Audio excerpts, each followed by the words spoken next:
ಸರಿಗಮಪ ಸೇರಿದಂತೆ ಹಲವು ಸಂಗೀತ ಕಾರ್ಯಕ್ರಮಗಳ ಮೂಲಕ ತಮ್ಮ ಡ್ರಮ್ ಸ್ಟಿಕ್ ವಾದ್ಯದ ಮೂಲಕವೇ ಸಂಗೀತ ಪ್ರಿಯರನ್ನ ಯಾವಾಗ್ಲೂ ಸಹ ಜೋಶ್ನಲ್ಲಿ ಕುಣಿದು ಕುಪ್ಪಳಿಸುವಂತೆ ಮಾಡ್ತಿದ್ದಂತಹ ಡ್ರಮ್ಮರ್ ದೇವ್ ಅವರು ಇತ್ತೀಚೆಗೆ ಯಾಕೋ ಒಂದಷ್ಟು ಶೋಸ್ ಅಲ್ಲಾಗಿರ್ಬೋದು ಸರಿಗಮಪದಲ್ಲಾಗಿರ್ಬೋದು ಕಾಣಿಸ್ಕೊಳ್ತಿಲ್ಲ. ಅದಕ್ಕೆ ಯಾಕೆ ಕಾರಣ? ಬಿಕಾಸ್ ಅವ್ರ ಪರ್ಸನಲ್ ಲೈಫ್ ಅಲ್ಲಿ ಏನೆಲ್ಲ ನಡೀತಿದೆ ಅನ್ನುವಂತಹ ಒಂದಷ್ಟು ವಿಚಾರಗಳನ್ನ ನಮ್ಮ ಬಾಸ್ ಟಿವಿ ಜೊತೆ ಮಾತುಕತೆಗೆ ಸಿಕ್ಕಿದ್ದಾರೆ. ನಾನು ಮಾತನಾಡಿಸ್ತಾ ಹೋಗ್ತೀನಿ ಅವ್ರ ಲೈಫ್ ಅಲ್ಲಿ ಏನೆಲ್ಲ ಆಗಿದೆ, ಯಾಕೆ ಬರ್ತಿಲ್ಲ, ಯಾಕೆ ಅವ್ರು ತಮ್ಮ ವಾದ್ಯವನ್ನ ನುಡಿಸ್ತಿಲ್ಲ ಅನ್ನುವಂಥದ್ದನ್ನ. ಸರ್ ನಮಸ್ತೆ, ಹೇಗಿದ್ದೀರಾ?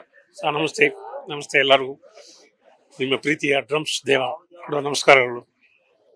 ಅಭಿಮಾನಿಗಳು ದೇವರಂತ ಹೇಳಿ ದೊಡ್ಡವರು ಹೇಳಿದ್ದಾರೆ, ಅದನ್ನೇ ನಾವು ಪಾಲಿಸ್ಕೊಂಡು ಬರ್ತಾ ಇದ್ವಿ. ಸರ್, ನಿಮ್ಮ ಡ್ರಮ್ ವಾದ್ಯ ಏನಿದೆಯಲ್ಲ, ಯಾವಾಗ್ಲೂ ನೋಡಿದ್ರು ಸಾಕಷ್ಟು ಒಂದು ಸಂಗೀತ ಕಾರ್ಯಕ್ರಮಗಳನ್ನ ನೋಡ್ತೀವಿ. ಎಷ್ಟು ಜನರು ನಿಮ್ಮ ವಾದ್ಯವನ್ನ ಕೇಳಿ ಕುಣಿದು ಕುಪ್ಪಳಿಸ್ತಾ ಇದ್ರು. ಯಾಕೆ ಇತ್ತೀಚೆಗೆ ಒಂದಷ್ಟು ಕಡಿಮೆ ಆಗಿದೆ ಅಂತ? ಅಲ್ಲ, ಕಡಿಮೆ ಅಂತ ಅಲ್ಲ, ನಾವು ಎಲ್ಲ ಕಡೆ ಇದ್ದೀನಿ.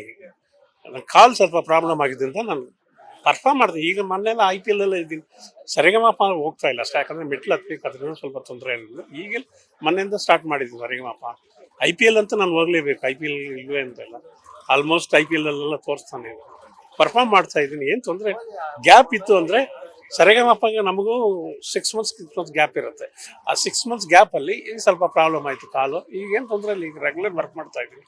ಇವತ್ತು ನಮ್ಮ ಅಂದರೆ ಕರ್ನಾಟಕ ಫಿಲಮ್ ಅಸೋಸಿಯೇಷನ್ ಅವರು ಡಾಕ್ಟರ್ ರಾಜ್ಕುಮಾರ್ ಅಣ್ಣವರ ಬರ್ತ್ಡೇ ಸಲುವಾಗಿ ಫ್ರೀ ಮೆಡಿಕಲ್ ಕ್ಯಾಂಪ್ ಮಾಡಿದ್ರಿಂದ ಇಡೀ ಇಂಡಸ್ಟ್ರಿ ಎಲ್ಲ ಬರಬೇಕಾಗಿದೆ. ಸೊ ನಾನು ಬಂದ್ಬಿಟ್ಟು ನಮ್ಮ ಅಂದರೆ ಕರ್ನಾಟಕ ಫಿಲಮ್ ಮ್ಯೂಸಿಕ್ ಅಸೋಸಿಯೇಷನ್ ಅವರಿಂದ ನಾವು ಬಂದಿದ್ದೀವಿ. ಸೊ ಅದರಿಂದ ನಮ್ಮ ಟೀಮ್ ಅಂದರೆ ಸರಿಗಮ ಟೀಮ್ ಅನ್ನೋ ಬದಲು ಸರಿಗಮ ಟೀಮ್ ಬೇರೆ ಮತ್ತು ಸಿನಿಮಾ ಮ್ಯೂಸಿಯಮ್ಸ್ ಬೇರೆ.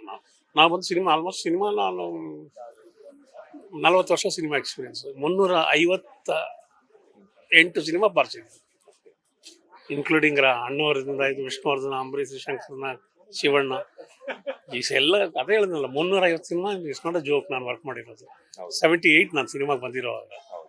ಸೊ ಇದೇ ಚೇಂಬರ್ ಮೇಲೇನು ಸಂಕೇತ್ ಸ್ಟುಡಿಯೋ ಅಂತ ಶಂಕರ್ನಾಗ್ ಮಾಡಿದ್ದು. ಇಲ್ಲೇ ನಾವೆಲ್ಲ ನನ್ನ ಲೈಫೆಲ್ಲ ಕ್ಯಾರಿಯರ್ ಎಲ್ಲ ಸ್ಟಾರ್ಟ್ ಆಗಿದೆ. ಅದಕ್ಕೆ ಮೊದಲು ಸೌಂಡ್ ಆಫ್ ಮ್ಯೂಸಿಕ್ ಅಂತೆಲ್ಲ ಮಾಡಿದ್ವಿ. ಆಕ್ಚುಲಿ ಏನಾಗಿದೆ ಸರ್ ಕಾಲ್ಗೆ? ಏನಾಗಿತ್ತು ಆರೋಗ್ಯದಲ್ಲಿ? ಎಷ್ಟು ದಿನ ಆಯ್ತು ಅಂತ?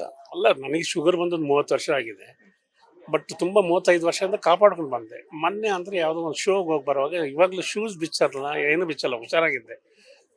ಬೈ ಮಿಸ್ಟೇಕ್ ಗಾಡಿಯಲ್ಲಿ ಕೂತ್ಕೊಳ್ಳುವಾಗ ಶೂಸ್ ಬಿಚ್ಚಿಬಿಟ್ಟು ಕೂತ್ಕೊಂಡೆ ಒಂದು ಕಂಬಿ ಚಚ್ಕೊಳ್ತು. ಅದು ಇನ್ಫೆಕ್ಷನ್ ಆಗಿ ಇಲ್ಲಿವರೆಗೆ ಕೇರ್ ಮಾಡಿಲ್ಲ. ಅಂದರೆ ಬ್ಯುಸಿ ಶೆಡ್ಯೂಲಲ್ಲೇ ಇದನ್ನು ಕೇರ್ ಮಾಡಲಿಲ್ಲ. ತಪ್ಪು ನಂದು, ಬೇರೆಯವ್ರ ಮೇಲೆ ಹೇಳೋದು ತಪ್ಪದು. ಹ್ಯಾಬಿಟ್ಸ್, ಬ್ಯಾಡ್ ಹ್ಯಾಬಿಟ್ಸ್ ಅದೆಲ್ಲ ಇಲ್ಲ. ನಾನು ಸರಿಗೆ ನೋಡ್ಕೊಂಡಿಲ್ಲ. ಈ ಕಡೆ ಸರಿಗಮಪ ಶೂಟಿಂಗ್ ಇರಲ್ಲ, ಆ್ಯಕ್ಟಿಂಗು, ಅದು ಇದು, ಮತ್ತು ಔಟ್ ಆಫ್ ಸ್ಟೇಷನ್ ಸುತ್ತೋದು. ಮತ್ತು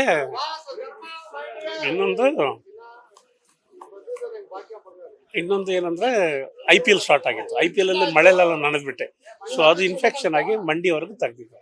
ಈಗೆಲ್ಲ ಆರ್ಟಿಫಿಷಿಯಲ್ ಕಾಲ್ ಹಾಕೊಳ್ತೀನಿ, ಬರ್ತಾ ಇದ್ದೀನಿ. ಈಗ ಮತ್ತೆ ಶೂ ಮಾಡ್ತಾ ಇದ್ದೀನಿ, IPL ಎಲ್ಲ ಮತ್ತೆ ಜಲಾಜಿಸ್ತಾ ಇದ್ದೀನಿ. ಎಲ್ಲೋ ಒಂದ್ ಕಡೆ ನಿಮ್ಮ ಮಾತಿನ ಮೂಲಕ ಆ ಜೋಶ್ ಅಂತ ಎದ್ದು ಕಾಣಿಸ್ತಿದೆ. ಬಿಕಾಸ್ ಮುಂದಿನ ತರ ನಡೆಯೋದಕ್ಕಾಗಲ್ಲ, ಬಿಕಾಸ್ ಆ ಒಂದು ಕೊರಗಿದ್ದೇ ಇರುತ್ತೆ. ಬಿಕಾಸ್ ಎಲ್ಲೋ ಒಂದ್ ಕಡೆ ನಾವು ಶೋಸ್ ಅಂತ ಹೇಳ್ಬಿಟ್ಟು ನಮ್ಮ ಜೀವನವನ್ನ ನೋಡ್ಕೊಳ್ಳುವಂತಹ ಒಂದು ಬರದಲ್ಲಿ ನಮ್ಮ ಆರೋಗ್ಯನ ಎಲ್ಲೋ ಒಂದ್ ಕಡೆ ಎಡುದ್ರ ಅಂತ. ಅಲ್ಲ, ಆರೋಗ್ಯ ಬಗ್ಗೆ ಎಡವಿಲ್ಲ ಅಂದರೆ ಮಿಸ್ಟೇಕ್. ನಾನು ಶೂಸ್ ಹಾಕ್ಲೇ ಇದ್ದಿದ್ದು ಕಂಬಿ ಚುಚ್ಕೊಳ್ತು, ಅದು ಏನು ಮಾಡೋಕ್ಕಾಗಲ್ಲ. ಆಮೇಲೆ ಅದನ್ನೇ ಕೊರಗ್ತಾ ಕೂತಿದ್ರೆ ನಾನು ಕಲಾವಿದ ಆಗಲ್ಲ. ನಾನು ಹಾಸ್ಪಿಟ್ಲಲ್ಲಿ ಆ್ಯಕ್ಚುಲಿ ಅವ್ರು ಹೇಳಿದ್ದು 6 ತಿಂಗಳು ನಡೀಲೇಬಾರ್ದು ಅಂದರು. 2 ತಿಂಗಳಲ್ಲಿ ನಡೀತಾ ಇದ್ದೀನಿ. ಇದು ಕಾಲು ಆರ್ಟಿಫಿಷಿಯಲ್ ಕಾಲು ಹಾಕ್ಕೊಂಡು 6 ತಿಂಗಳು ಅಂದರು. 1 ತಿಂಗಳಲ್ಲಿ ನಡೀತಾ ಇದ್ದೀನಿ. ಅಂದರೆ ನನ್ನ ಪವರ್, ನನಗೆ ಮೈಂಡ್ ಇರೋದು ಏನಂದರೆ, ಮೇನ್ ಥಿಂಗ್ ಇರೋದು ನಾನು ಪರ್ಫಾರ್ಮ್ ಮಾಡಬೇಕು. ನನಗೋಸ್ಕರ ನನ್ನ ಅಭಿಮಾನಿಗಳಿರೋದು, ಅವ್ರಿಗೆ ನಾನು ಪರ್ಫಾರ್ಮ್ ಮಾಡಬೇಕು. ನೀವು ಕೇಳಿದ್ರಿ ಗ್ಯಾಪ್ ಇತ್ತು ಅಂತ, ಗ್ಯಾಪ್ ಇಲ್ಲ, ಬಿಟ್ಟೇ ಇಲ್ಲ. ಸೊ ನಾನು ಪರ್ಫಾರ್ಮ್ ಮಾಡಬೇಕೆ ನನ್ನ ಮೈಂಡಲ್ಲಿರೋದು. ಡಾಕ್ಟ್ರ್ ಇಲ್ಲ ರೀ, ಈ ಥರ ಇಷ್ಟು ಬೇಗ ಸಾಧ್ಯನೇ ಇಲ್ಲ ಅಂತ. ಸೊ ನನ್ನ ಮೈಂಡಲ್ಲಿ ಇರೋದು ಅದೇ ತಾನೆ. ನಾ ಎದ್ದೇಳಬೇಕು, ನಡಿಬೇಕು, ವರ್ಕ್ ಮಾಡಬೇಕು, ಪರ್ಫಾರ್ಮ್ ಮಾಡಬೇಕು, ಪ್ಲೇ ಮಾಡಬೇಕು. ಅದೇ ನನ್ನ ಉದ್ದೇಶ ಇರೋದ್ರಿಂದ ಇಷ್ಟು ಫಾಸ್ಟಾಗಿ ಬಂದಿದ್ದೀನಿ.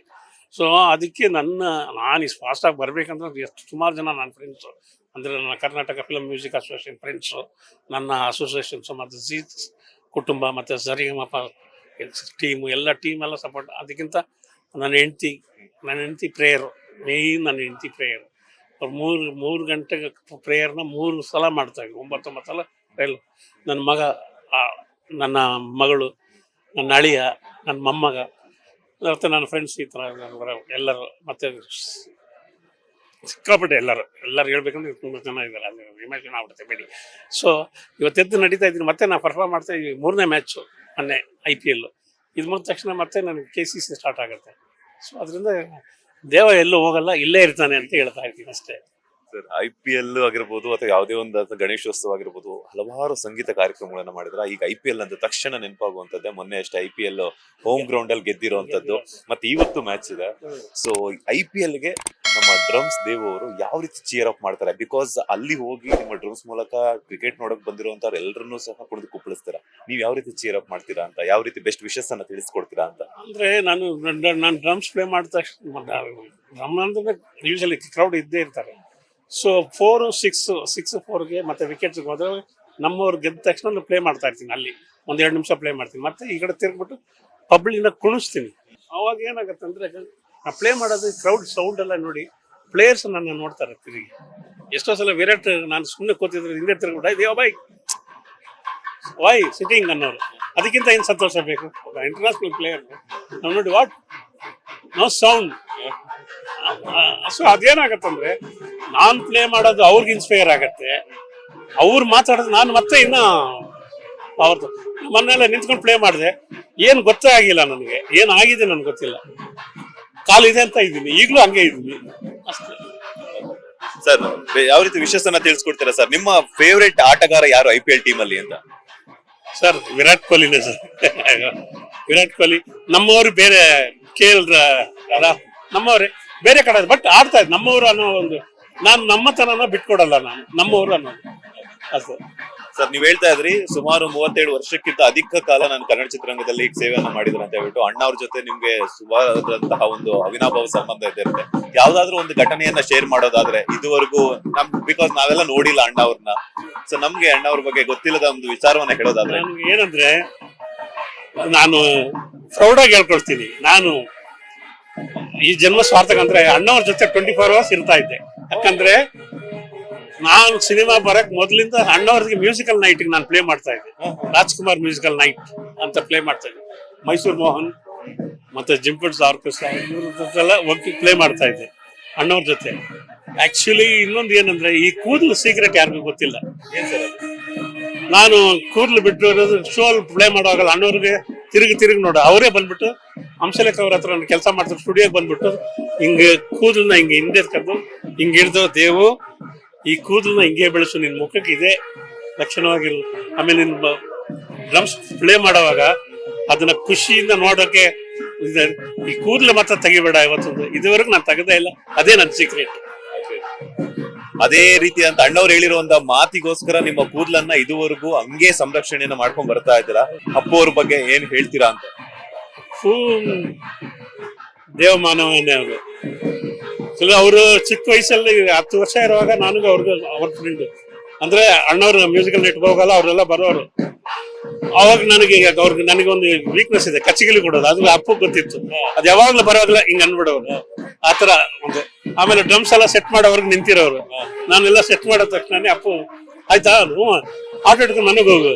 ಯಾಕೆ ಅಂದ್ರೆ, ನಾನು ನೀನ್ ನನಗೆ ಅಷ್ಟೆಂಟು ನೀನ್ ಸೆಟ್ ಮಾಡ್ಕೊಟ್ಟಿದ್ಯಾ, ಸೆಟ್ ಮಾಡಿದ್ದೆಲ್ಲ ಹೊರಡು ನಾನು ಪ್ಲೇ ಮಾಡ್ತೀನಿ. ಆತರ ನಂಟು. ಬಟ್ ಆ ನಂಟು ಈಗಲೂ ಕನ್ಸೋಲು ಇದ್ದಾರೆ, ಹಂಗೆ ಎಲ್ಲ ಇದ್ದಾರೆ.